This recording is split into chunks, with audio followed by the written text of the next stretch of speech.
वो 2017 था, ये 2025 है। वो 2017 की रात थी, ये 2025 की रात है। एक ऐसी रात जो कोई भी भारतीय इंसान अपनी आंखों से भूल नहीं सकता कि वो रात कितनी काली थी। एक ऐसी रात जो कि सोने पर भी उतना अंधेरा नहीं होता था जितना उस रात को अंधेरा हुआ था। हम बात करने वाले हैं 2017 के चैंपियन ट्रॉफी के बारे में कि किस तरीके से भारतीय टीम इस चैंपियन ट्रॉफी को इतनी बुरी तरीके से हारी थी, वो भी पाकिस्तान से, जिसे कोई भी अगर भारतीय इंसान है तो भूल नहीं सकता। लेकिन वो रात जाने वाली है 2025 के अंदर। अगर 23 फरवरी को भारतीय टीम वो अपना सूर्य उदय कर लेती है तो वो चैंपियन ट्रॉफी का दिन वापस से आ गया है, जब हर भारतीय इंसान 2017 को अपने घर के अंदर पटाखे छुरछुरी लाकर रखा था कि भाई रात को हम जश्न मनाएंगे जब भारतीय टीम जीत जाएगी। लेकिन ऐसा कुछ हुआ नहीं था। भारतीय टीम विजयी नहीं हो पाई, बल्कि पाकिस्तान हुआ और पाकिस्तान के अंदर वही सेम छुरछुरी पटाखे सारी चीज दगाए गए थे।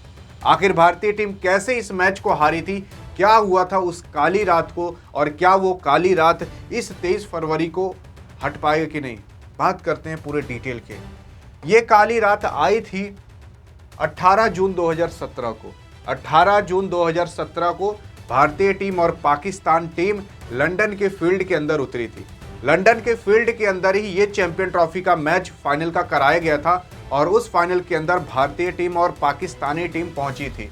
इसके अंदर पाकिस्तान ने 338 रन का टारगेट भारत को दिया था और इसके अंदर फकर जमान नाम का एक खिलाड़ी था जिसने शतकीय पारी खेली थी और पाकिस्तान ने इतना बड़ा लक्ष्य भारतीय टीम के सामने खड़ा करके रख दिया था।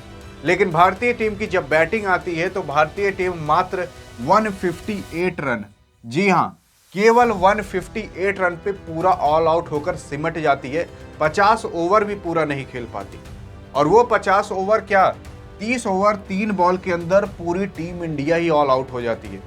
वो चाहे हमारे किंग कोहली हो, चाहे हमारे हिटमैन हो, चाहे हमारे MS धोनी हो, कोई भी हो। उस रात को सबको पता नहीं क्या हो गया था कि किसी के बल्ले से कुछ निकल ही नहीं पा रहा था। ऐसा लग रहा हो कि कोई ऐसी नज़र लगा दिया हो पूरी टीम इंडिया पर जो कि कभी भी वो नज़र हटने वाली नहीं थी। लेकिन वो नज़र हट सकती है इस 2025 के 23 फरवरी को, अगर भारतीय टीम उस दिन का बदला ले पाए तो। वो तो देखना होगा, 23 फरवरी को पता चलेगा। लेकिन क्या हुआ था उस ऑन द मैच के अंदर, बात करते हैं उसके बारे में। हुआ कुछ इस तरीके से था कि जो हमारे जसप्रीत बुमराह आज लॉर्ड कहलाते हैं, वो उस रात को कुछ नहीं कर पाए थे। एक विकेट भी बंदे ने नहीं लिया था।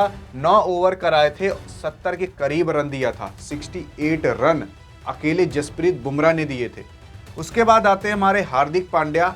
उस रात को केवल एक ही बंदा था जिसको नजर नहीं लगी थी। इस बंदे ने भी कई ओवर कराए और एक विकेट झटका था। लेकिन हाँ, वो बात अलग है कि रन भी दिए थे लेकिन विकेट भी झटका था।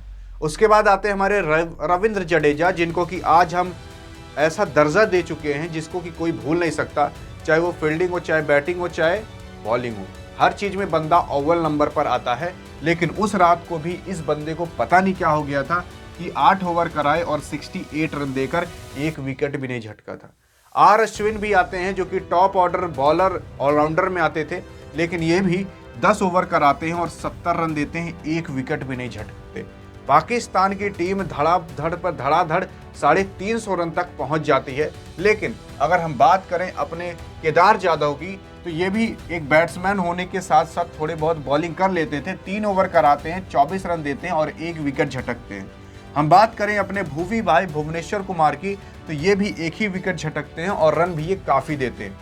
ये तो हमारे बॉलर की बात हो गई, इनकी पूरी स्टोरी हो गई कि किस तरीके से एक के बाद एक, एक के बाद एक, एक के बाद एक ये सब गिरते चले गए थे और रन बरसाते चले गए थे। लेकिन अगर हम बात करें अपने टॉप ऑर्डर बैट्समैन की, रोहित, विराट, ये सब के बारे में, धोनी के बारे में, तो वो लोग भी कुछ कमाल नहीं कर पाए थे उस रात। रोहित शर्मा आते हैं 0 रन मारकर आउट हो जाते हैं, 0-0। वो 2017 की रात 18 जून। विराट कोहली आते हैं, मात्र 5 रन मारकर आउट होते हैं। उसके बाद आते हैं हमारे शिखर धवन जो कि मात्र 21 रन मारकर आउट होते हैं। हमारे MS धोनी साहब, जिनको हम एक भगवान का दर्जा कई लोग दे चुके हैं, वो भी 4 रन मारकर आउट होते हैं। युवराज सिंह जो कि मात्र 22 रन मारकर आउट होते हैं, तो केदार जाधव मात्र 9 रन मारकर आउट होते हैं। उसके बाद आते हैं हमारे हार्दिक पांड्या साहब। एकमात्र यही बैट्समैन था जो कि पूरे टीम इंडिया को संभाल कर रखा हुआ था। वो काली रात अगर आपको याद हो तो बताना जरूर कि उस रात को आप इस मैच को देखे थे कि नहीं। ये बंदा ऐसा लग रहा था कि भाई जो एक बैलगाड़ी होती है उसके आगे से बैल हटा दीजिए और उस पूरी गाड़ी को ये बंदा अकेले खींच रहा था। कुछ इस तरीके से टीम इंडिया इतनी शर्मनाक हार हारी थी कि शायद ही कभी भूल पाएगी। दुनिया का कोई भी वर्ल्ड कप ले लीजिए, उससे हमें इतना दुख नहीं हुआ होगा जितना 2017 की रात को हुआ था। हमारा हार्दिक पांड्या, जिसको हम अभी 1 साल पहले इतनी गाली दे चुके हैं जिसका कोई जवाब नहीं, वही भारतीय टीम को वहां तक खींच कर लेकर गया था जो 100-150 रन के पार हम ले जा पाए थे। हमारा हार्दिक पांड्या भाई 43 गेंद खेलता है और 76 रन मारता है, लेकिन इसके अलावा कोई भी ऐसा टीम इंडिया के अंदर नहीं रहता जो कि हल्का सा भी 10-20 रन तक भी मारा हो। 1 से 2 खिलाड़ी छोड़ दे तो 30 रन से ऊपर के तो कोई नहीं मारा। उसके बाद हमारे भुवी भाई आते हैं जो कि कुछ नहीं कर पाते हैं, ना बॉलिंग के अंदर ना बैटिंग के अंदर। सोचा गया था कि क्या पता जडेजा ये सब भी थोड़ी बहुत बैटिंग कर लेते हैं, ये क्या पता कुछ कर पाए, लेकिन इनके भी बल्ले से कोई कमाल नहीं होता है। जो हमारे एकदम लोअर ऑर्डर के बॉलर और ऑलराउंडर हैं वो सब भी कुछ नहीं कर पाते हैं।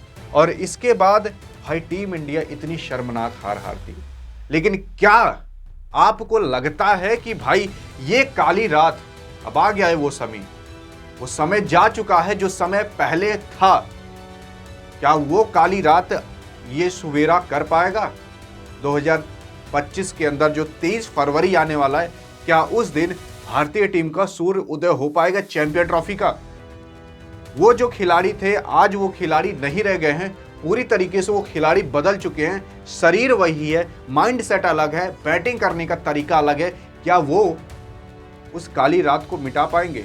बताना जरूर। बाकी अगर वो आप काली रात भूले हो या याद हो तो वो भी बताना जरूर कि कैसा आप फील किए थे। बाकी अधिक जानकारी के लिए बगल में क्लिक करके देख सकते हो, और ऐसी ही इंटरेस्टिंग इंफॉर्मेशन अगर आपको चाहिए तो ही सब्सक्राइब करना, वरना ना करना।